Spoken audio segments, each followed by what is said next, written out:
जीवन से ले आने वाला प्रभु यीशु मसीह की हरि बहुत नाम है। सब भक्त लोगों को पसंद रहता हूँ। प्रभु की बड़ी दया है कि प्रभु ने और भी एक दिन प्रभु के पवित्र उपस्थिति में हमको एकत्र किया, प्रभु का वचन सीखने के लिए पूरा मौका दिया। ये भी हम प्रभु का वचन सीखते हैं। वचन सीखता है क्यों है? वचन पालन करने के लिए, है ना? वचन पालन करने के लिए। ये वचन का महत्व वर्णन करने वाला खास भजन संहिता, 2 भजन संहिता है। एक 19 भजन संहिता और 119 भजन संहिता। मतलब एक 19 और 119, एक और जोड़ देना। तो इसमें मतलब जब 19 भजन संहिता 7 से 11 तक भजन में वचन पालन करने का 16 लाभ दिया। कितना? 16 लाभ।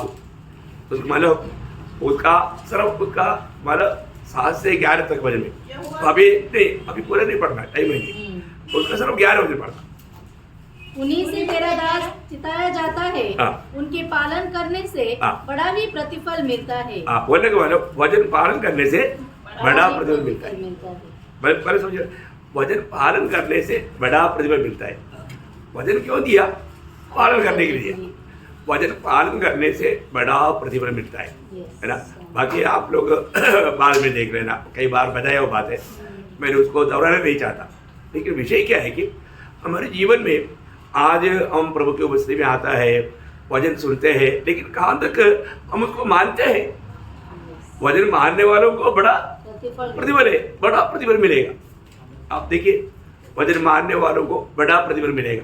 तो आज भी हमें ये बात को जानना है। आज लोग वचन सुनता है, वचन सुनने के लिए आता है ना? लेकिन कैसा है उनका मानव वचन के प्रति उनका अवस्था क्या है? जैसा मानव एहेजकेल नबी की किताब, उसका 33 अध्याय, उसका 31 32 वचन। वे प्रजा के समान तेरे पास आते और मेरी प्रजा बनकर तेरे सामने बैठकर तेरे वचन सुनते हैं, परंतु वे उन पर चलते नहीं। देखा, सुनता है और सिर हिला करके सुनता है, बोलता है हमको सब आता है और बहुत अच्छा बने। सिर हिला करके सुनता है, हमको सब आ गया, लेकिन मानते नहीं। देखा, सुनते हैं पर तो मानते नहीं, है ना? तो वही बात तकरीबन एशिया ने भी कहा। एशिया उसका 29 अध्याय का 13 वचन। ओ प्रभु यीशु, प्रभु ने कहा, ये लोग जो मुंह से मेरा आदर करते हुए समीप आते, परंतु अपना मन मुझसे दूर रखते हैं। अयो, ये क्या बात है? मन भी ला कराना चाहिए ना। आज कितने लोग मन लाया? हाँ, साथ में। हाँ, बहुत अच्छी बात है। तो अभी बात क्या है कि ये हारने वाला ये वचनों को अपना मन में रखना है, उसको मनन करना है, उसका पूरा लाभ उड़ाना है। अगर आप ऐसे नहीं करेगा, प्रभु को बहुत दुख है ना? प्रभु आज जो बात करेगा अपने वचन की द्वारा बात करेगा। जब वचन से बात करता है तो वचन सुनने वाला व्यक्ति वो बात को अमल करना चाहिए, है ना? वचन नहीं मानेगा तो प्रभु का दिल को बहुत दुख है। आपको मालूम है, पर हर एक उदार पाए हुए लोग सही में जो उदार पाया करके कहता है वैसे तो उसका उदार नहीं हुआ। इसलिए मतलब दूसरा पत्रोस 1 अध्याय है, उसका 10-11 वचन बहुत सावधानी से समझना है भाइयों, अपने बुलाए जाने और चुन लिए जाने का सिद्ध करने का भली भांति यत्न करते जाओ। थोड़ा रुकना।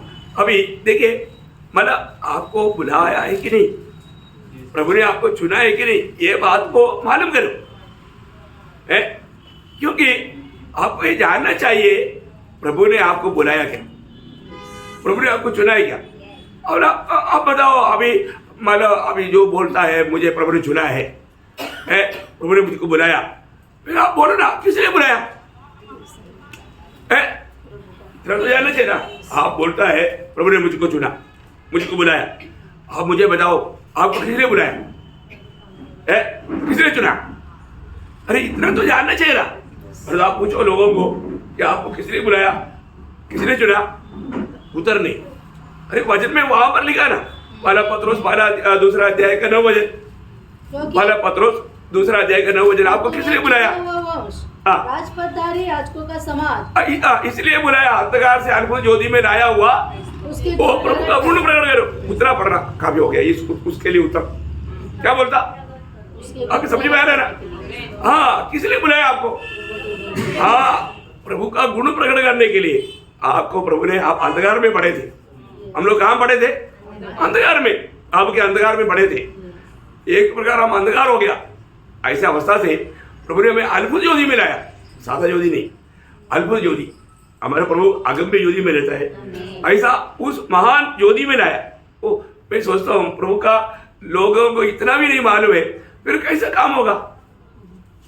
जानना चाहिए ना प्रिय। हमको प्रभु ने किसने बुलाया? हमको मालूम है पिता ने मतलब अपने पुत्र को एक मिशनरी होकर भेजा। क्या होकर भेजा? मिशनरी, स्वर्ग से आया हुआ मिशनरी। यीशु मसीह कौन है? स्वर्ग से आया हुआ मिशनरी है। एक मिशन दिया, एक नियुक्ति दिया, एक काम दिया है, और वो बिल्कुल भेजने वाले की इच्छा के अनुसार किया, उसके लिए दाम भी दिया। फिर हमें भी प्रभु ने मिशनरी बनाया ना। हम लोग सब मिशनरी है ना, इधर बैठा हुआ सब लोग एक एक मिशनरी है। मिशनरी का समझता है ना? है? एक मिशन दिया ना प्रभु ने, सबको दिया है, लेकिन लोगों को मालूम नहीं है। अपने को ये जानना चाहिए प्रभु ने मुझको किस लिए, किस बात के लिए नियुक्त किया। वो काम जब हम करके जब वहां पर पहुंचेगा, जो विश्वासियों को निभाएगा, उस समय में क्या होगा? बड़ा आदर के साथ प्रवेश होगा। बड़ा आदर के साथ बोलेगा तो वो स्वर्ग का भाषा में आपको क्या बताऊं, है ना? अरे तो आप वो काम नहीं निभाया, फिर कैसे आदर के साथ प्रवेश करेगा? होगा नहीं। भले और विश्वासियों के कहने के लिए हम लोग नायक बनना चाहिए।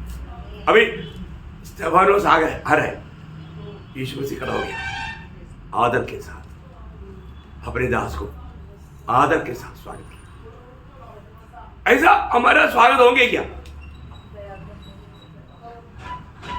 यीशु मसीह की उस मिशन को जो दिया हुआ, उस नियुक्ति को हमने पूरा किया क्या? ऐसा नहीं है। आदर के साथ स्वागत नहीं होगा। हम क्या चाहता है इस छोटा सा जीवन में? हम अपने आप को क्रिस्ती गाते हुए, एक विश्वासी गाते हुए, और हमने प्रभु ने दिया हुआ वो काम को नहीं किया, तो क्या फायदा? आपने ये दुनिया में कुछ भी किया, उसका कोई फायदा नहीं। हमारा आदर कब है? जब प्रभु ने दिया हुआ काम विश्वास योग्य होकर के निभाया हो। वो बहुत बड़ी बात है ना? हर एक लोग जो जो काम करता है ना, वहां पर प्रभु का अधिक महिमा कर सकता है। कल भी चलो मुझे इकट्ठा हुआ, मैंने बताया जब मेरा सर्विस में होकर के जितना मैंने प्रभु का महिमा किया, आज मैं उतना नहीं कर पाता है। मेरे ड्यूटी में होकर के मैं रोज कम से कम 50 से अधिक लोगों को सुसमाचार देते थे, और तो आज ड्यूटी जोड़ करके फुल टाइम सेवा बोलेगा, उतना लोगों को सुनाता है? नहीं सुनाता। मतलब ड्यूटी करने वालों को मैं प्रोत्साहन करना चाहता हूं। आप ड्यूटी में प्रभु का ज्यादा महिमा कर सकते हैं। प्रभु ने आपको ड्यूटी में रखा है, वहां पर आप ज्यादा प्रभु का महिमा कर सकते हैं। करना चाहिए। मेरे जिंदगी पर मैं पीछे मुड़कर देखता है तो जितना मैंने सर्विस में जो प्रभु का सेवा किया, उसका दशांश भी मैंने मानो उसके बाद में नहीं किया। इतना सेवा आप देखो, जिसको ज्यादा उपयोग काम रहे है, उस काम करते करते वहां पर बहुत बड़ा बात होता है। इसलिए प्रभु का वचन मैं आपको बोलता हूँ, अधिक से अधिक जो लोग, इवन मिशनरी लोग भी जो उपयोग हुआ, वो काम करते हुए जो सेवा किया वही उपयोग हुआ। आप चरित्र में देखा तो ऐसे बात है। इसलिए मैं आपको बताना चाहता हूँ, इधर जो भी मिशनरी बाहर देश में से आया था, वो लोगों ने भी क्या किया?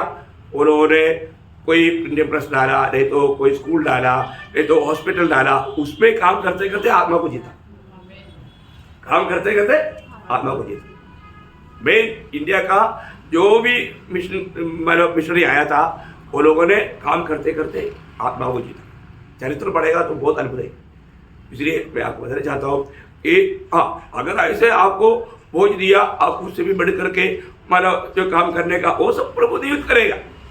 प्रभु का आत्मा आपको वो वही देगा जो भी है। मतलब प्रभु का वचन जो कहता है वो वचन में हमें बना रहना बहुत बड़ी बात है। आज भी बहुत से बातों में वचन की अज्ञानता के कारण लोग धोखा खाता है ना। इसके लिए अपन थोड़ा वचन को आप लोगों को कोई बात अगर समझ में भी नहीं आए ना, पक्का आप लोग आपस में बात करके कुछ गड़बड़ी नहीं करना, पूछना। मतलब संदेह कोई आ गया तो उसको पूरा निवारण करने के लिए आप पूछेगा तो फिर मैं उसको थोड़ा विस्तार से और भी थोड़ा उसको और खोल करके आपको समझाएगा तो फिर अच्छा रहेगा। तो कल हम लोगों ने बहुत अच्छा भाग अभी बताने के लिए जाएगा, तो कितना बड़ी बात है। आज मैं वो विषय को अलग करके एक नया विषय दिया, इसलिए आज नया विषय में आज नहीं कल जाऊँगा, लेकिन आज ये विषय खत्म करना चाहता हूँ। तो कल हमने देखा था एक विश्वासी को जब आत्मा मिलने के द्वारा उसका क्या क्या उसका फायदा होता है, वो बात को हम लोग चिंता कर रहा था। मैंने आपको बोला था 9 पॉइंट आपको बताएगा। 9 पॉइंट में पहला पॉइंट बोला, पहला पॉइंट में 5 बात था, याद है ना? हाँ, भूल तो नहीं गए ना? नहीं, आप भूल गया नहीं होगा। मतलब आत्मा मिलने के द्वारा क्या क्या हुआ? उद्धार हुआ, नया जन्म हुआ, मतलब नया सृष्टि हुआ, धर्मी बना गया, पवित्र बनाया गया, पुत्र मिला। ये 5 बात मतलब आपको आत्मा मिलने के द्वारा या नया मतलब प्रभु की यीशु मसीह की आत्मा हमें मिलने के द्वारा हमें मिल गया। अभी दूसरी बात है आत्मा का बपतिस्मा। आत्मा का बपतिस्मा देखिए बहुत अनोखा बात है। मैं आपको बताना चाहता हूँ, आज ये इससे पहले भी हम लोग कुछ दिन पहले आत्मा का बपतिस्मा और आग का बपतिस्मा का विषय पर ज़्यादा बोला था, इसलिए मुझे इस पॉइंट पर ज़्यादा बोलने की जरूरत नहीं। और एक बात जानना, जो भी उद्धार पाया है उनको सबको आत्मा का बपतिस्मा मिला है। ये बात में आपको संदेह है तो मुझे पूछो, मैं आपको बहुत सरल रूप में मतलब मैं आपको बोलता हूँ, बहुत सरल रूप में मैं वचन के द्वारा आपको समझाऊंगा। मतलब जो भी उद्धार पाया, जिसका भी नया जन्म हुआ, उसका आत्मा का बपतिस्मा हो चुका है।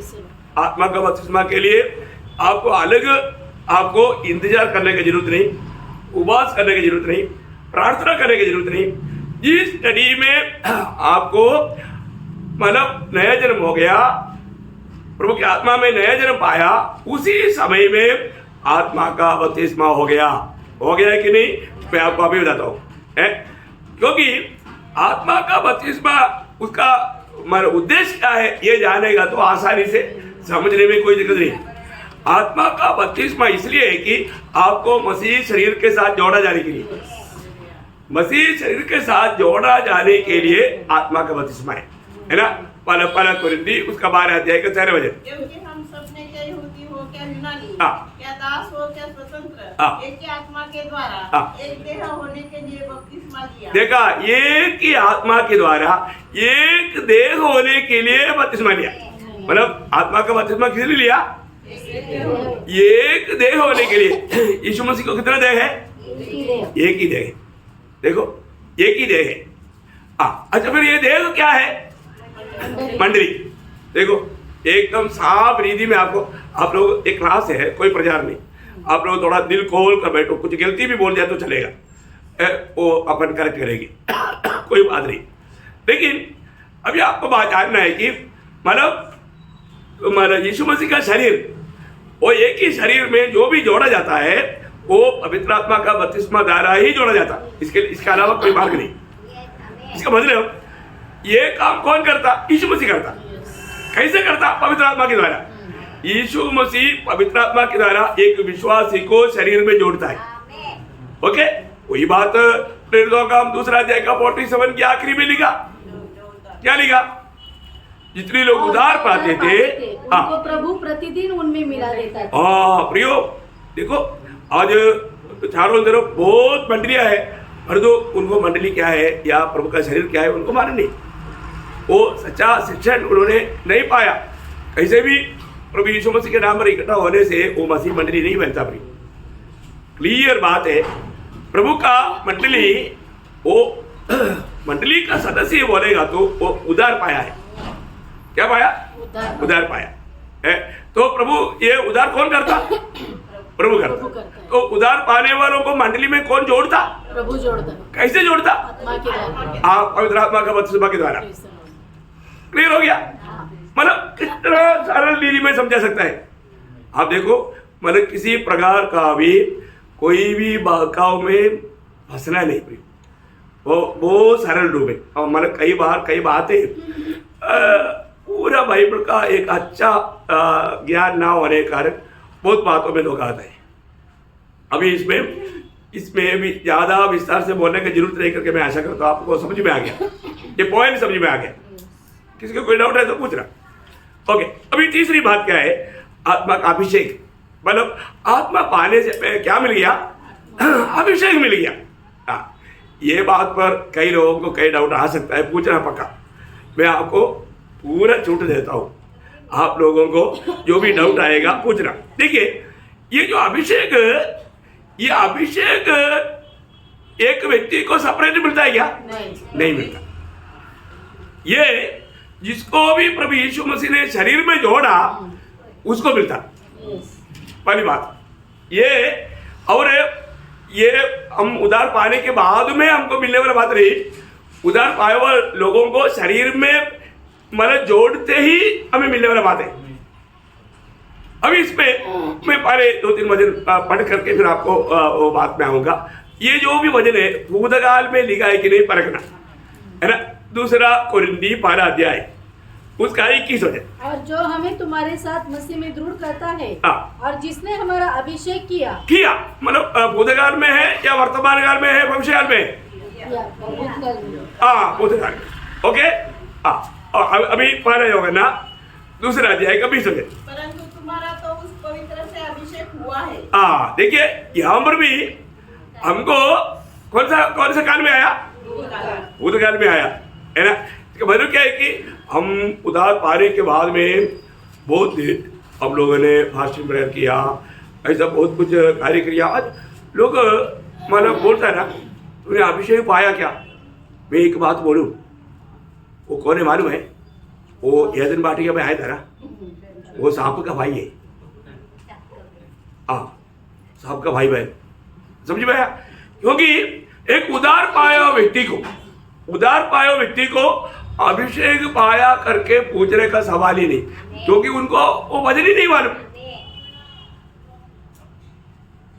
उनको वजन नहीं मालूम। और जो बेचारा जिसको वजन में कमजोर है उसको चक्कर कटवा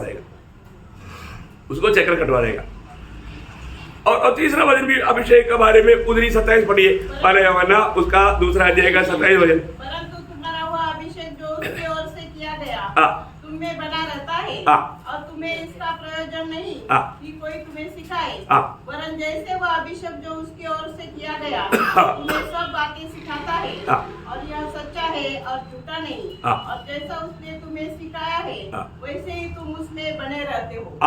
अभी यहाँ पर भी कौन सा काल में बोला? भूतकाल में बोला। आप लोग ध्यान से पढ़ा। ओके, तो इसका मतलब क्या है कि ये अभिषेक कैसा कार्य करता है, इसका बारे में मैं आपको बताना चाहता हूँ, है ना। ये अभिषेक का अनुभव, अभी कई लोग बोलता है अभिषिक्त दास आ गया, ऐसा एक दास है ही नहीं। ऐसा कोई प्रयोग आप लोगों ने सुना होगा ना, प्रभु का अभिषिक्त दास हमारे बीच में आ गया। कितना बढ़ रहे, परमेश्वर का एकमात्र अभिषिक्त दास यीशु मसीह है। यीशु मसीह को छोड़ करके किसी को भी अभिषिक्त दास बोलना यीशु मसीह का पद छीनने वाला बात हो गया है। फिर यहाँ पर लिखा ना, तुम्हें अभिषेक किया, किया ना। वो अनुभव का बात मैं आपको समझाने जा रहा हूँ। ऐसा भी एक इसका एक अच्छा चित्र 133 भजन संगीता में दिया। 133 भजन संगीता आपको मालूम है बहुत वजन नहीं है, सिर्फ 3 भजन है, ठीक है ना। उसका 2 वचन पढ़िएगा। यह तो उत्तम तेल के समान है जो हारून के सिर पर डाला गया था और उसकी दाढ़ी पर बहकर उसके वस्त्र की चोर तक पहुंच गया। देखा है, आपको समझ में आया है? आपको ये जानना है कि मतलब हारून के सिर पर डाला, हारून यीशु मसीह का छाया है, आपको मालूम है। सिर पर डाला हुआ वो तेल क्या हुआ? वो ऐसा दाढ़ी से पांव तक बहा, तो शरीर में पूरा अवयवों को मिला, शरीर का अवयवों को सबको अभिषेक मिल गया। क्योंकि वो कहाँ से है? सिर से बहता है। आपको मालूम है पुराने नियम में 3 प्रकार का लोगों को अभिषेक किया जाता था। अरे आपको लोगों को मालूम है। ये इधर नया लोगों के लिए थोड़ा सा बोल देता हूँ, है ना। पहले राजा के लिए, है ना, राजा के लिए अभिषेक करता था। तो पहला शमूएल 15 अध्याय का पहला वचन और दूसरी राजा 9 अध्याय का 6 वचन, एक वचन पढ़ सकता है। शमूएल ने शाऊल से कहा, यहोवा ने अपनी प्रजा इस्राएल पर राज्य करने के लिए तेरा अभिषेक करने को मुझे भेजा था। मतलब राजा होने के लिए अभिषेक करने के लिए भेजा। राजा के लिए अभिषेक है। एक पुराने नियम में राजा प्रभु का अभिषिक्त दास होना जरूरी बात था, क्योंकि उसमें प्रभु का आत्मा का काम होना चाहिए। अभिषेक किया हुआ व्यक्ति में प्रभु का आत्मा रहता है, ये उसका एक चिन्ह था, है ना। दूसरा हम देखते हैं कि याचक लोगों के लिए, है ना, जब निर्गमन का किताब उसका 30 अध्याय का 30 वचन, निर्गमन 30 का 30। फिर हारून का उसके पुत्रों के साथ अभिषेक करना। हाँ, अभी हारून आपको मालूम है महायाजक है, उसको क्या करना? अभिषेक करना। देखिए बहुत बड़ी बात है। मतलब ये किस सेवा के लिए अभिषेक है? याचक। भले हमने जो देखा राजा, अभी राजा के लिए अभिषेक किया जाता था, याजक के लिए अभिषेक किया जाता था, और एक तीसरा एक अभिषेक है भविष्यवक्ता के लिए, है ना। एक वचन पढ़ेंगे, पहला राजा उसका 19 अध्याय का 16 वचन। पहला राजा 19 का 16। और इस्राएल का राजा होने को निमशी के पोते यहू का और अपने स्थान पर नबी होने के लिए आबेल माहौल के शापात के पुत्र एलिशा का अभिषेक करना। देखा मतलब दोनों उधरी है। मतलब यहाँ पर भविष्यवक्ता के लिए अभिषेक होता। तो नया नियम का हर एक पवित्र लोग कौन है? राजा, याजक और भविष्यवक्ता। देखा, वाह। अब देखो पुराना नियम में मतलब राजा कभी भी याजक नहीं बन सकता, नहीं समझा? वो भविष्यवक्ता नहीं बन सकता, उसको राजा का ड्यूटी है। तो राजा ने याजक का काम करने के लिए गया था, कौन याद है?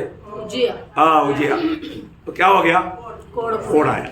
देखा, क्योंकि वो उसके लिए नियुक्ति का बात नहीं था। इसका मतलब क्या है कि जिसको अभिषेक जिस बात के लिए किया उसमें सीमित है। और जो नया नियम का मंडली खोरे मालूम है, अभी आप देखो उनको कम से कम 5 पदवी है। कितना पदवी? 5 पदवी। देखो एक नया नियम का मंडली का हर एक सदस्यों को कम से कम 5 पदवी। और अभी हमने पढ़ा था जो पहला पत्रोस 2 अध्याय का 9 वचन में। देखा, चुना हुआ वंश है, राजा भी है और याजक भी है, पवित्र लोग और परमेश्वर का नीच प्रजा। देखा है, बोलने का अर्थ क्या है?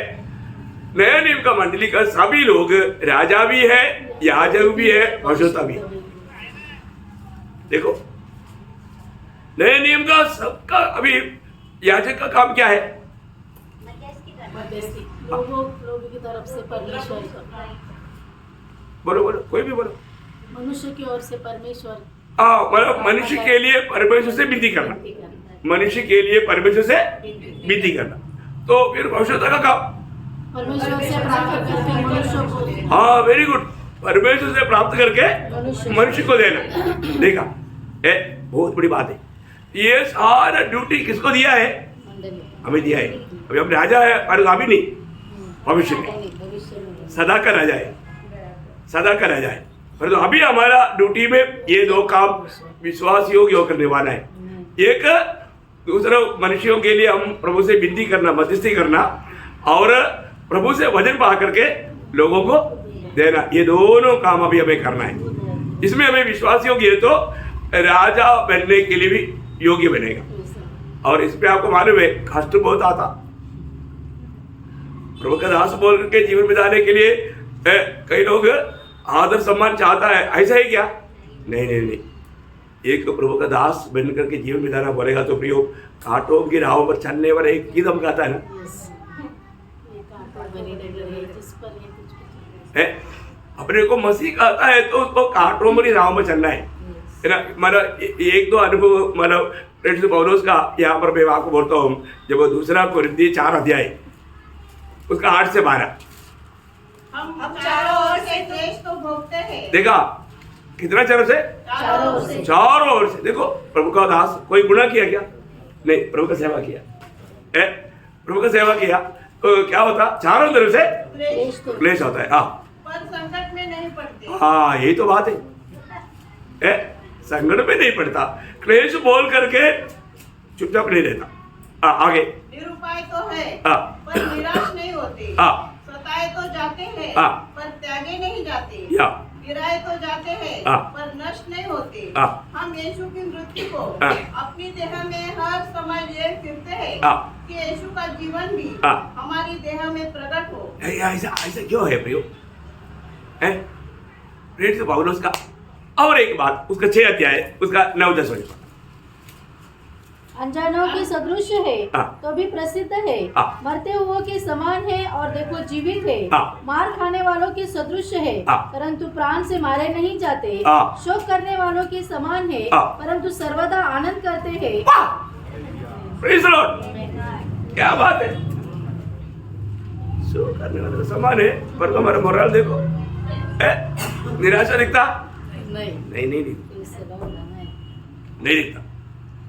क्यों?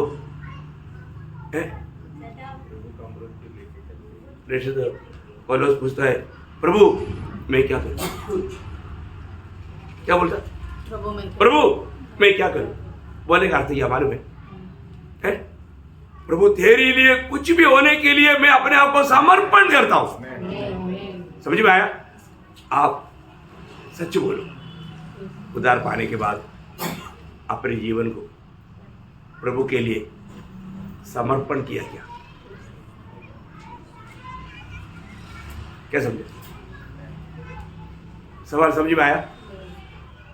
जब तक आप सचमुच में समर्पण नहीं करेगा, आप उधार पाया जैसा वो 10 घोड़ी में 9 घोड़ी चंगा पाकर चला गया, ऐसा बात हो गया।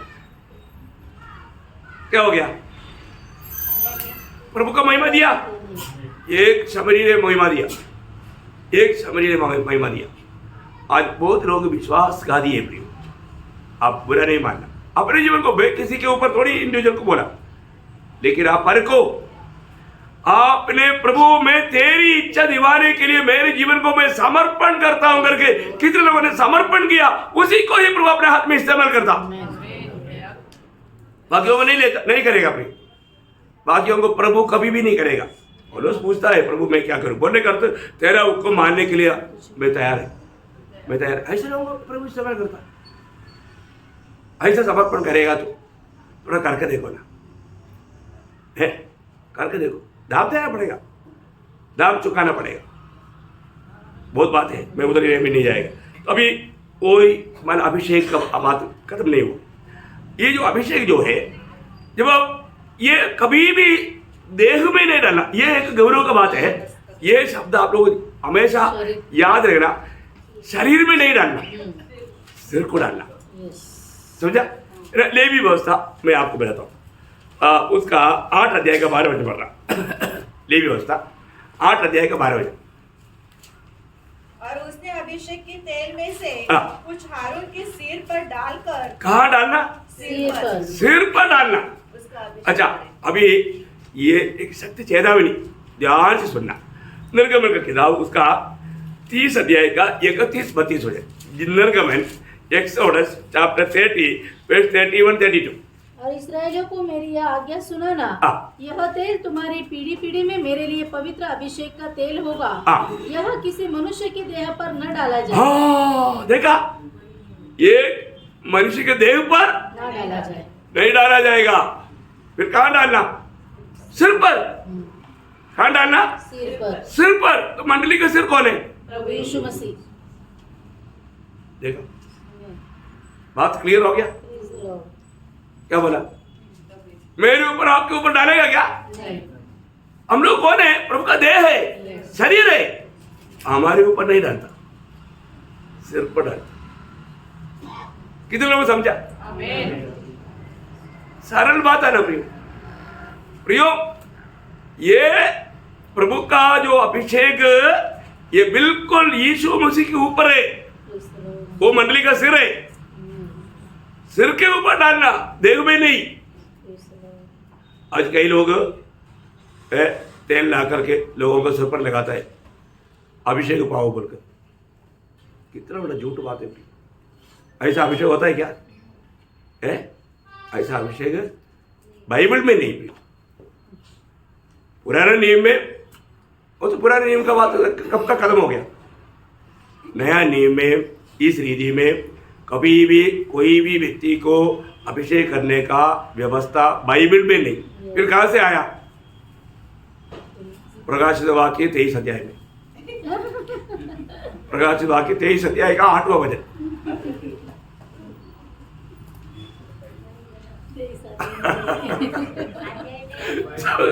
समझ में आया ना?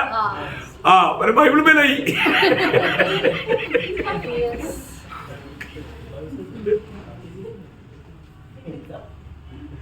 बात समझना प्रियो। बाइबल की बाहर से लाया वो बात तो मंडली को नहीं चाहिए। मंडली को नहीं चाहिए। मंडली को जो बाइबल में है वो उतना ही चाहिए, बाहर का बात नहीं। इसलिए अभी मत्ती 30 अध्याय बोलेगा तो कई लोग निकालेगा। मत्ती 30 अध्याय है क्या? 28 अध्याय है। इसलिए 30 अध्याय निकालो बोलेगा तो आप लोग कोई निकाला नहीं। कई लोग मत्ती 30 अध्याय ढूंढ जाए, कुलपति से नहीं, प्रकाश वक्त ढूंढता है लेकिन नहीं मिलता, नहीं मिलेगा प्रिय, नहीं मिलेगा। ओके, तो इसका मतलब अभिषेक किसको है? सिर को, सिर को है ना। वही निर्गमन उसका 29 का 7 भी पढ़ना साथ। तब अभिषेक का तेल ले, उसके सिर पर डालकर उसका अभिषेक कर। सिर पर डालना। और आपको मालूम है नया नियम में एक ही सिर है, एक ही सिर है। मंडली को सिर्फ एक ही सिर है। कौन है? प्रभु यीशु मसीह। यीशु मसीह का अभिषेक हरेक पवित्र लोगों में बहता है। जैसा अहरोन के सिर पर डाला हुआ है और ये से पांव तक जाता है, ऐसा यीशु मसीह का शरीर में जोड़ा गया हुआ सबके ऊपर अभिषेक। देखा कितना सरल बात है। और ये सच्चाई को कहाँ लोग घुमाता है। अरे प्रभु का वचन खोल कर पढ़ो ना। वचन में कोई भी जोड़ा जाने वाला लोग कितना बड़ा सजा खाएगा, है ना। जोड़ा नहीं जाना फिर प्रभु का सत्य वचन का, है ना, सही प्रकार का उसका शिक्षण पाना कितनी जरूरी बात है। इसका मतलब उद्धार पाए वो सब लोग कौन है? उद्धार पाया है तो प्रभु का शरीर में जोड़ा गया है। शरीर में जोड़ा गया पवित्र आत्मा का बपतिस्मा के द्वारा, और जोड़ा गया है तो उसमें अभिषेक बहता है। ओके, इतना क्लियर हो गया? हाँ, अभी अपन 4वां बात देखेगा।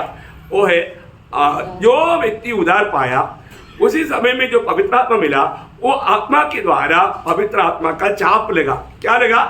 चाप लेगा। देखो ये कब लगता? जिस घड़ी में आप प्रभु को ग्रहण करके उद्धार पाता, उसी घड़ी में। ये बहुत बड़ी बात है, आप लोग बहुत ध्यान से सुनना। मतलब ये किस बात को दिखाता? ये प्रभु का है, ये प्रभु का जन्म है, उस बात का प्रमाण है। चाप किसको बताता था? ये प्रभु का है। देखो जो व्यक्ति प्रभु का बन गया फिर मानो उसको कोई अवकाश कर सकता? नहीं। आपको इधर तो इतना नहीं मिलता मेरे ख्याल में। कभी कभी रोड में कोई पेड़ काट करके डालता है, उसमें गवर्नमेंट का एक चाप रहता है। देखा आप लोगों ने? गवर्नमेंट का चाप रहता है। कोई भी कार कितना भी दिन वो रोड पर रहने दो, कोई किसी का हिम्मत नहीं वो लेकर जाएगा तो पकड़ा जाएगा तो बड़ा सजा मिलेगा। समझ में आया? अभी उससे भी डेंजर है ना हम लोग। प्रभु ने हम पर चाप लगाया, कौन हमको कुछ कर सकता? नहीं कर सकता। इसका मतलब एक मालिक कौन है वो बात सबूत करता, और दूसरी बात हमारा उदार पक्का है, सुरक्षित है, नष्ट नहीं होता। Praise the Lord। समझ में आया? हमें मिला हुआ उदार। कई लोग ऐसे भी सिखाता है, उदार पाने के बाद में कुछ गलती हो गया, पाप हो गया, उदार नष्ट हो गया, ऐसे सिखाने वाले लोग हैं। आपको मिला होगा कई लोग है, प्रियो उदार कभी भी नष्ट नहीं होता। उदार पाया हुआ व्यक्ति में फिर तो गलती होने पर उदार नष्ट होता है, तो फिर बाद में उदार पाना पड़ेगा। क्या ड्रामा है? क्या ड्रामा है ना? कैसे क्या है प्रियो? जरूर इसका मतलब उधार पाने के बाद में मनमानी में जीना नहीं। मनमानी में जीने वाला कौन होता? उधार नहीं पाए वाले लोग, क्योंकि उधार पाए व्यक्ति का जीवन बदल गया, वो एक नया सृष्टि बना। अब कई लोगों ने क्या सोचा, दिमाग में समझा, उधार नहीं हुआ और चालाकी काम करता। ऐसा नहीं, ऐसा लोगों की बात नहीं, वो लोग उधार ही नहीं पाया। उधार पाया हुआ व्यक्ति गलती होता है तो तुरंत पवित्र आत्मा याद दिलाएगा, वो मन फिरेगा, पछतावा देगा, मेल खाएगा, क्योंकि प्रभु उनको अपनाया है। उसको एक बार एक बकरी एक चरवाहा के पास बैठा है। एक आदमी ने पूछा, क्या बात है, बाकी सब चराया जा रहा है, ये आपके पास क्यों बैठा? बोला जरा ये थोड़ा बदमाश था, मैंने उसका टांग तोड़ दिया। टांग तोड़ने के बाद पट्टी लगाने के बाद अभी ठीक हो गया, लेकिन अभी मेरे पास से दूर नहीं जाता। क्या समझा? अभी मेरे से बहुत प्यार करता है, मेरे को छोड़कर नहीं जाता। हाँ, कभी कभी अगर जंप करेगा तो सीमा तोड़ेगा, तो पाप तोड़ेगा, फिर पट्टी लगाएगा प्रभु, लेकिन फिर प्रभु के पास से कभी दूर नहीं आएगा। समझ में आया? ऐसे बात है, ये सब बात मानो बाइबल में बताई हुई बात है ना। इसलिए यहाँ का विषय क्या है कि जिन लोगों को भी अपने वचन नहीं पढ़ा, वचन में आएगा। मैं वो बात को आपको क्लियर कर रहा था कि जो भी उधार पाया प्रयोग, आपका उधार, आप प्रभु का बेटा है। आपसे कोई गलती हो गया बोल के आप बेटा नहीं है, ऐसा नहीं। आप बेटा धारणा मिलेगा, धारणा जरूर मिलेगा, लेकिन आप बेटा ही रहेगा। आपको मिला हुआ उधार कभी नष्ट नहीं होता, किसी प्रकार भी वो नष्ट नहीं कर सकता, क्योंकि ये प्रभु ने उस पर मोहर लगा दिया है। अभी वो मोहर लगाया, वो शब्द 2-3 आपको पढ़ा था। एफेसियों आपका पहला अध्याय का 13 है 14 है 14 और उसी ने तुम पर भी, जब तुमने सत्य का वचन सुना, जो तुम्हारे उद्धार का सुसमाचार है, और जिस पर तुमने विश्वास किया, प्रतिज्ञा किए हुए पवित्र आत्मा की छाप लगी। देखा 13 में देखो छाप लेगा। ये छाप का उद्देश्य भी वहां पर 4:30 पे लिखा है, 4:30। परमेश्वर के पवित्र आत्मा को शोकित मत करो, जिससे तुम पर छुटकारे के दिन के लिए छाप दी गई। देखा, किसके लिए? छुटकारा का दिन के लिए। मतलब छुटकारा का दिन, तुम्हारा छुटकारा होने वाला है। छुटकारा का दिन के लिए छाप लगाया। एक प्रकार यहाँ का छुटकारा का दिन का छाप याद रहेगा। इसे भी एक बड़ा काम प्रभु ने किया है, अगला पॉइंट में आपको बताऊंगा। लेकिन ये छुटकारा का दिन के लिए छाप है ना। उसी बात को हम लोग जो अभिषेक का बात पढ़ने के टाइम पर वहां पर भी ये छाप शब्द आया है। 2 कुरिन्थी 1 अध्याय का 22 है, जिसने हम पर छाप भी कर दी है। छाप भी कर दिया। देखो, जिसने हमें छाप भी कर दिया, तो उसका मतलब क्या है कि ये छाप पहली बात में प्रभु का बन गया, उसका भक्त की बात। और दूसरा बात, हमें मिला हुआ उधार कभी भी नष्ट नहीं होगा, खोएगा नहीं। कोई भी प्रकार किसी को भी कोई संदेह है, मैं पिछले बार एक क्लास लिया था, उधार कभी नष्ट नहीं होता है। बहुत बड़ा लंबा क्लास था, बहुत पॉइंट में आपको बताया। एक बात आप सोचो, उधार पाया व्यक्ति कहाँ पर है? प्रभु का हाथ में है। एक ही शब्द आप पढ़ो, यूहन्ना उसका 10 अध्याय का 20-29। और मैं उन्हें आनंद जीवन देता हूँ, वे कभी नष्ट न होंगे, और कोई उन्हें मेरे हाथ से छीन न लेगा। बस यीशु मसीह बोल रहा है, कोई उन्हें मेरे हाथ से छीन नहीं लेगा। अभी आप मुझे बताओ, ये यीशु मसीह ने बोला तो बात तुम्हारा सच्चे झूठ है? यीशु मसीह पक्का जो भी बोला सच बात है ना भाई, ये एक वचन भी बहुत है। और आगे, मेरा पिता जिसने उन्हें मुझको दिया है सबसे बड़ा है, और कोई उन्हें पिता के हाथ से छीन नहीं सकता। देखा, इसका मतलब एक विश्वासी पिता का हाथ में है, साथ ही साथ पुत्र के हाथ में, क्योंकि मैं और पिता एक है। समझ में आया? क्या बात है, क्या एक विश्वास में, एक व्यक्ति विश्वास में आने के बाद में हमें कितना आभारी दिल से प्रभु का महिमा करना चाहिए, है ना। हमें मिला हुआ ये जो कार्यों, प्रभु ने जो हमारे लिए किया वो कामों के बारे में हमें कितना दर्शन चाहिए, बहुत बड़ा दर्शन चाहिए, बहुत बड़ा दर्शन चाहिए। ये छोटा सा जीवन, ये बहुत छोटा समय है, प्रयोग जल्दी पार हो जाएगा, लेकिन इसके बाद हमें स्वर्ग में आदर पाना है तो उसका योग्य जीवन बिताना, उसका ही बात मैं आपको बोल रहा ना। अगर प्रभु आज नहीं आया तो कल में ऐसा एक विषय आपको समझाने वाला है, बहुत गहरा है, उसका भी एक बेस जैसा ये भी बात है। ओके, फिर पांचवा बात क्या है, प्रभु ने हमें ये आत्मा को बयाने में दिया। ये सब जिस घड़ी में आपने उधार पाया उसी टाइम पर पाया, वो बात है। प्रभु ने हमें आत्मा को बयाने में दिया। बयाना मीन्स एडवांस। अपन एक कोई लेन देन करता है, लेन देन करने के टाइम पर कितना दाम है, ये घर को मानो 5 लाख रुपया, चलो 1 लाख रुपया एडवांस दे दिया तो मेरा हो गया। हाँ, तो अभी वो भी एक बड़ी बात है, प्रभु ने हमारे लिए एडवांस दिया। अब देखो वो भी क्या दिया, आत्मा को। अब देखिए, जब पहला मानो पहला दूसरा कोरिन्थी पहला देखिए 22 वचन में वो है, जिसने हम पर शक्ति कर दी है और बयाने में आत्मा को हमारे मनों में दिया। देखा, बयाने में आत्मा को हमारे मन में दिया। उसके साथ उसका 5 का 5, वही दूसरा कोरिन्थी 5 का 5, जिसने हमें इसी बात के लिए तैयार किया है वो परमेश्वर है, जिसने हमें बयाने में आत्मा भी दिया है। देखा, बयाने में आत्मा भी दिया। इसका मतलब क्या है प्रियो, ये जो आत्मा जिसमें है, प्रभु के आगमन में हम सबको मालूम है, प्रभु का हमारा गुप्त आगमन भी है, प्रकट आगमन भी है। हम लोग प्रभु का उस गुप्त आगमन के इंतजार में अभी रहता है। कौन कौन जाएगा? सब मंडली में आने वाले सब लोग नहीं जाएगा। फिर कौन जाएगा?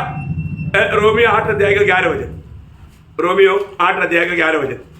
यदि उसी का आत्मा जिसने यीशु को मरे हुए में से जिलाया तुम्हें बसा हुआ है, तो जिसने मसीह को मरे हुए में से जिलाया वो तुम्हारी नश्वर देहों को भी अपने आत्मा के द्वारा जो तुम्हें बसा हुआ है जिलाएगा। इसका मतलब क्या चाहिए हमारे अंदर? आत्मा चाहिए। मैं इसलिए आपको बोलता है कि ये नया जन्म का बात बहुत पक्का करने की जरूरत है। नया जन्म में पाया है कि नहीं, ये बहुत मजबूत करना चाहिए। आपको किसी को डाउट है तो मेरे पास आओ, मैं आपको साफ बताएगा, क्लियर बताएगा, कैसे समझेगा वो बात भी आपको समझाएगा। बहुत इंपॉर्टेंट बात है प्रिय, है हमारा बुराहट को जानना, चुनौती को जानना। नहीं तो मैं पानी में डूबाता बोल करके अपने आयु बर्बाद करेगा, आखिर में प्रभु का आगम में रह जाएगा, बाद में बहुत निंदा का बात होगा और बहुत बड़ा आनंद काल का नरक के आग में जा पड़ेगा। क्या फायदा? कपड़दाम में जीवन बिताया। ओके, छठवीं बात, मतलब हमें जो आत्मा मिला है तो वो आत्मा पाया हुए लोग आत्मा का अगुवाई में चलेगा।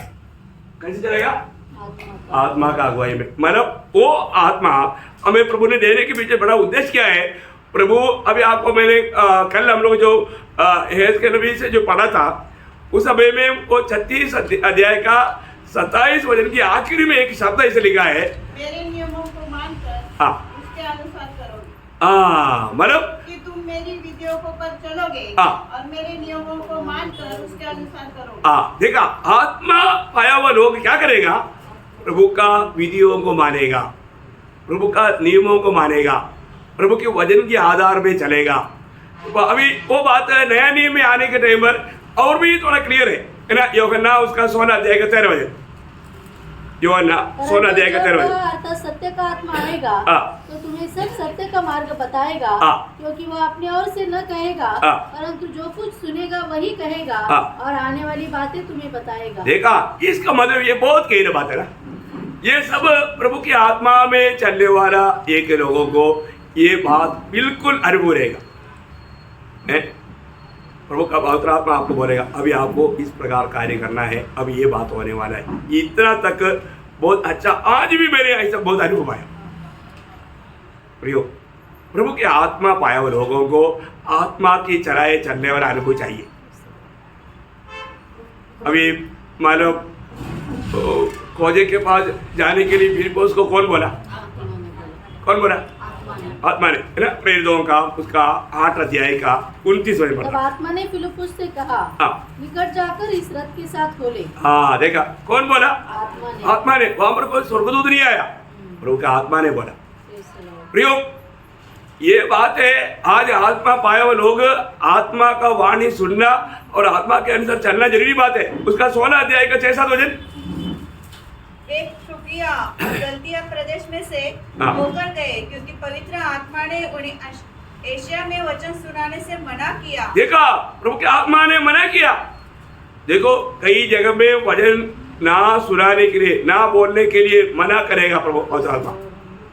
आपका जीवन में, मैंने मेरा जीवन का अनुभव मैंने कई बार बताया, अभी इधर नहीं बताऊंगा क्योंकि कई बार आप लोग सुन चुका है। प्रयोग आत्मा बोलता है वचन बोलो, तभी बोलना। पुरानी जगह पर जाओ तभी जाना। ये बातों में आत्मा का अगुवाई रहना प्रभु का लोगों में एक कर्तव्य है। हम अपना मनमानी में नहीं करना, और जो प्रभु का महिमा के लिए है प्रभु जरूर साथ देगा। देखो, प्रभु का वचन और वायदा क्या है? जगत की या ये युग की अंत तक मैं तुम्हारे साथ है। एक्चुअली वो प्रयोग किया ना, हर दिन मैं तेरे साथ है, ऐसा एक प्रयोग है। मतलब 28 का 20 वचन में, मतलब कोई वचन में वो परिभाषा में आया है कि नहीं मुझे नहीं मालूम, लेकिन हर दिन मतलब तो मत्ती 28 का 20 में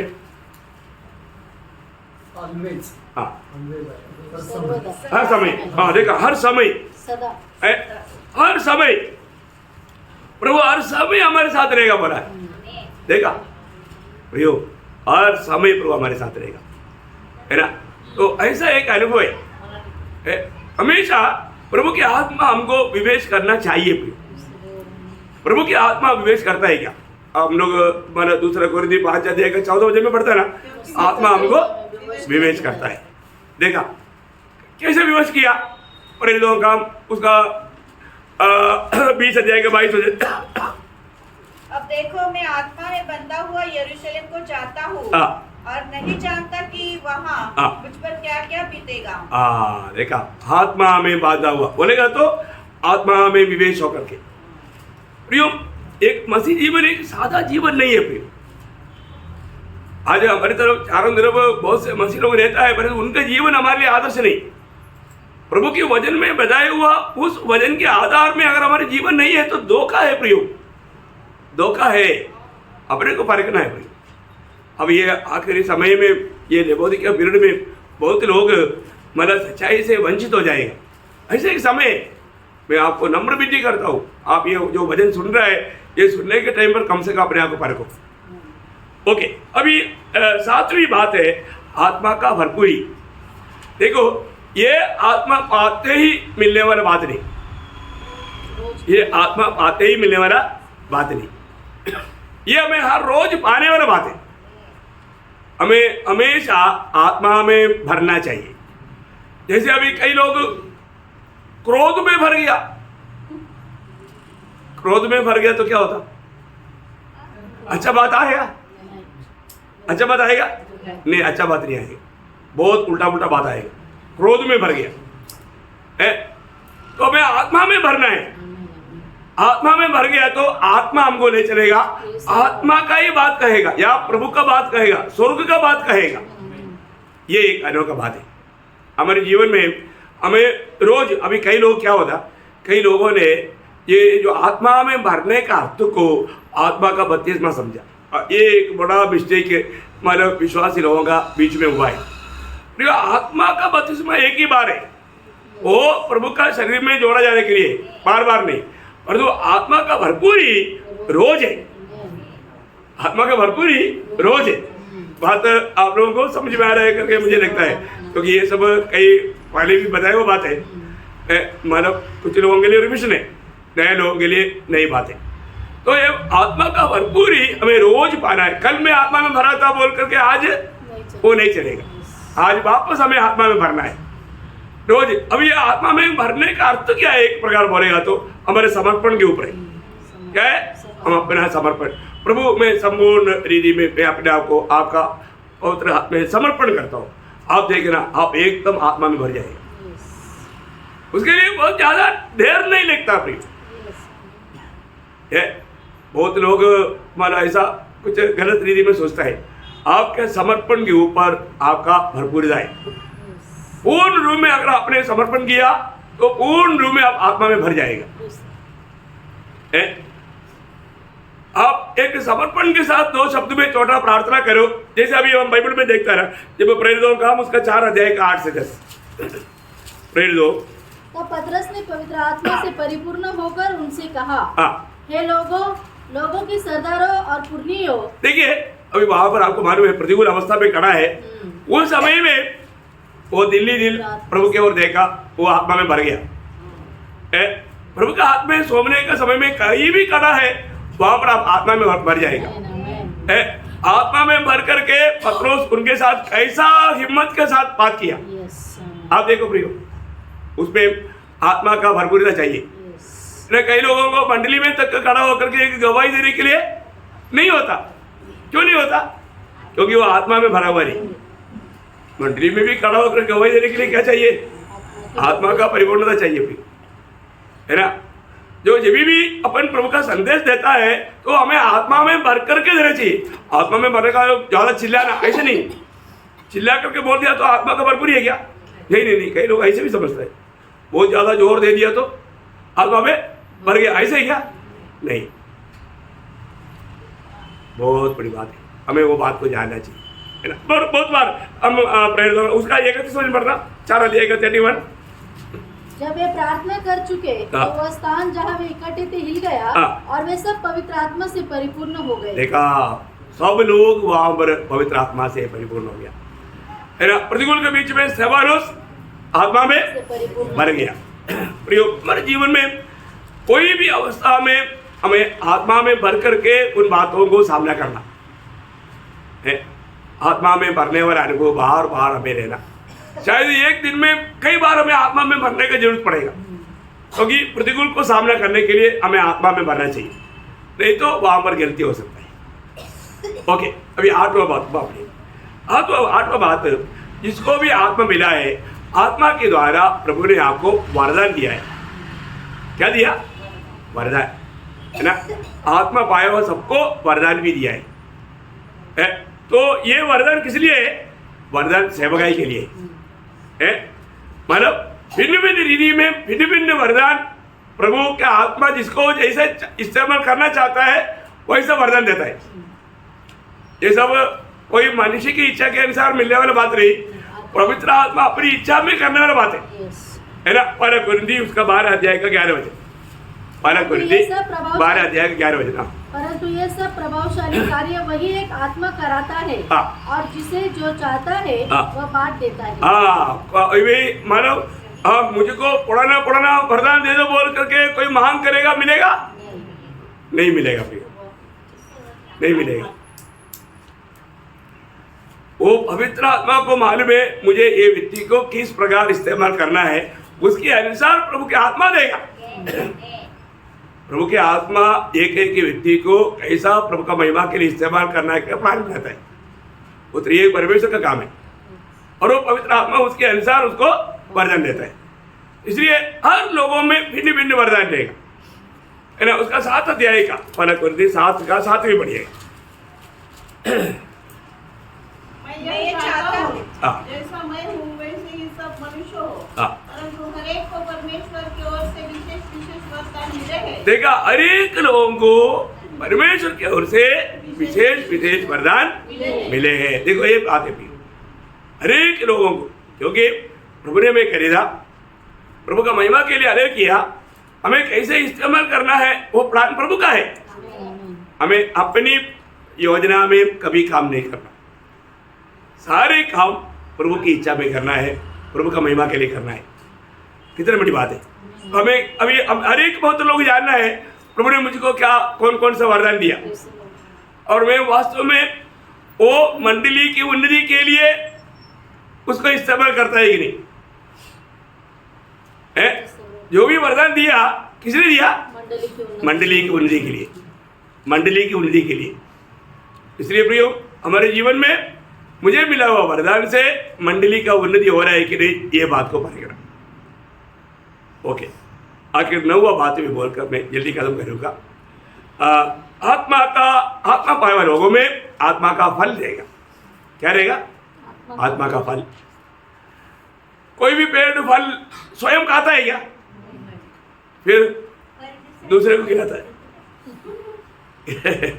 प्रेज़ द लॉर्ड, समझ में आया होगा? ओके, तो आत्मा का फल आपको मालूम है। आत्मा का फल बहुवचन है, एक वचन है? एक वचन है। गलातियों 5 अध्याय का 22-23 वचन।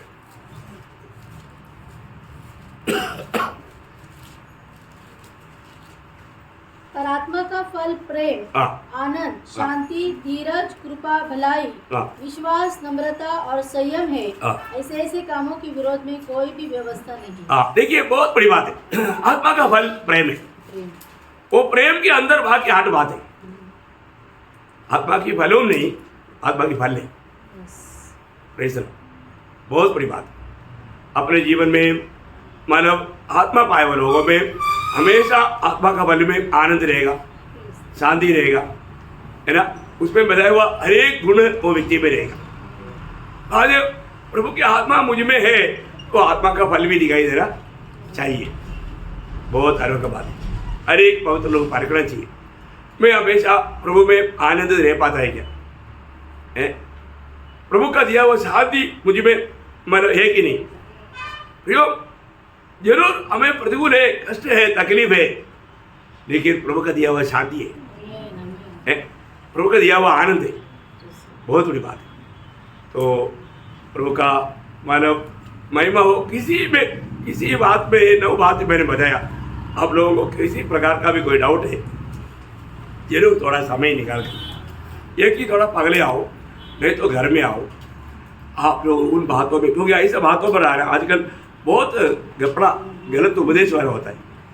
अगर आप लोगों में किसी को कोई ऐसा कोई डाउट वाला है तो पक्का पूछना। मुझे बहुत आनंद है। मैं चाहता हूँ कि आप लोग ऐसे कोई सवाल करें ताकि हमें उसके बारे में और भी बड़ा डिटेल से और भी स्टडी कर सके। तो प्रभु आप सबको ये वचनों के द्वारा बहुत आशीष दे। प्रभु को महिमा मिले। आमीन।